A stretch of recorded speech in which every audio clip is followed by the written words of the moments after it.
Chicken రాజా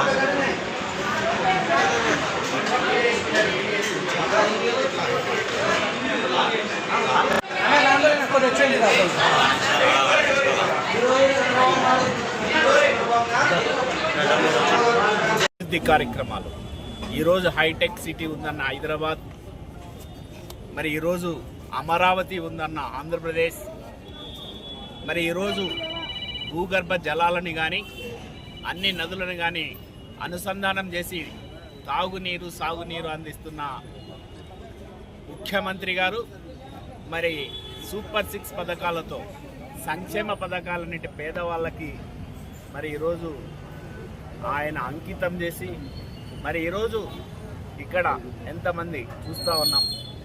అన్నా క్యాంటీన్లు గత ప్రభుత్వంలో దుర్మార్గంగా పేదవాళ్ళు తినే అన్నా క్యాంటీన్లను మూసేయడం జరిగింది.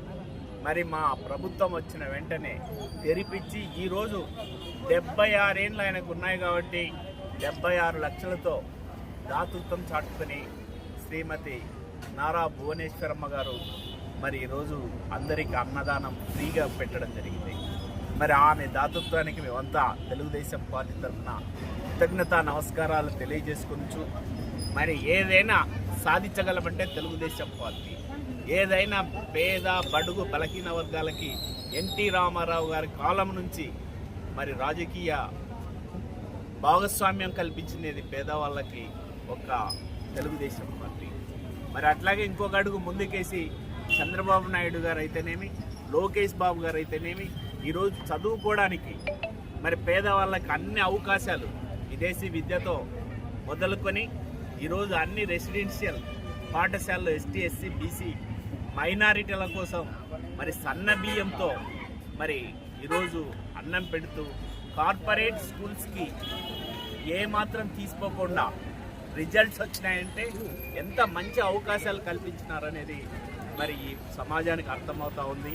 మరి ఇటువంటి పార్టీకి, తెలుగుదేశం పార్టీకి అన్ని విధాల ఆశీర్వాదం అందించాలని మరి పెద్దల గౌరవనీయులు నారా చంద్రబాబు నాయుడు గారికి 76వ జన్మదిన శుభాకాంక్షలు తెలియజేసుకుంటూ ఈరోజు ఇక్కడ అన్నా క్యాంటీన్ని ప్రారంభిస్తూ మరి మేము కూడా మాకు తోచిన సహాయంగా లడ్లు కలిపి వాళ్ళకి భోజన సౌకర్యాన్ని కల్పించడం పడింది. మా చైర్మన్స్, డైరెక్టర్స్, తెలుగుదేశం పార్టీ నాయకులతో కలిసి మరి ఏదైనా కూడా ఈరోజు నిన్ననే మాట్లాడారు ఎస్వి మోహన్ రెడ్డి గారు. ఆయన మాటల్లో హాస్యాస్పదం కనపడతా ఉంది.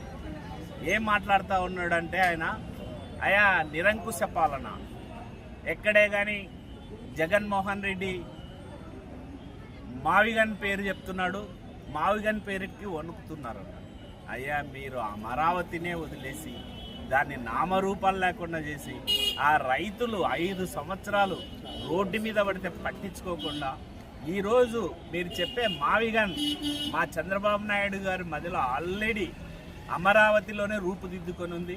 అటు మచిలీపట్నం అయినా, ఇటు గుంటూరు అయినా, ఇటు విజయవాడ అయినా కూడా అభివృద్ధి పడి ఆంధ్రప్రదేశ్కి మణిరత్నంగా మరి రాజధాని ఉండేలాగా చేయడం అనేదే ముఖ్య ఉద్దేశంగా చెప్తూ మీరు పెద్దలు కనీసం ఆ మాత్రం ఇంగిత జ్ఞానం కూడా లేకపోతే ఎలా అని శుద్ధిగా ప్రశ్నిస్తూ ఉన్నాం. మరి ఈరోజు పండగ వాతావరణంలో రాష్ట్రమంతా మా చంద్రబాబు నాయుడు గారి బర్త్డే జరుపుకుంటూ ఉన్నారు. అంటే నాయకులే కాదు, తెలుగుదేశం పార్టీ నాయకులే కాదు, ఇప్పుడే ఆర్టీసీ ఎంప్లాయీస్ దగ్గరికి వెళ్ళాం. వాళ్లకు ఎన్నో సంవత్సరాలుగా మరి పెండింగ్ ఉన్న బకాయిలను కూడా ఇచ్చిన ఘనత ఒక్క చంద్రబాబు నాయుడికే దక్కుతూ ఉంది. అట్లాగే ఫ్రీ బస్ సౌకర్యం కల్పించి ముందు 3 నెలల ఏదైతే బడ్జెట్ ఉందో దానికి ముందుగానే సమకూర్చిన చరిత్ర ఒక్క ముఖ్యమంత్రి చంద్రబాబు నాయుడు గారికే దక్కుతూ ఉంది అని చెప్తా ఉంటే ఆశ్చర్యపోతా ఉన్నాం మేమంతా. ఇంత ముందు చూపు గల నాయకత్వం, ముందు చూపు గల ముఖ్యమంత్రి మనకు దొరికినందుకు ఆంధ్రప్రదేశ్ అంతా చంద్రబాబు నాయుడు గారికి రుణపడి ఉంటుందని ఈ సందర్భంగా తెలియజేస్తాం.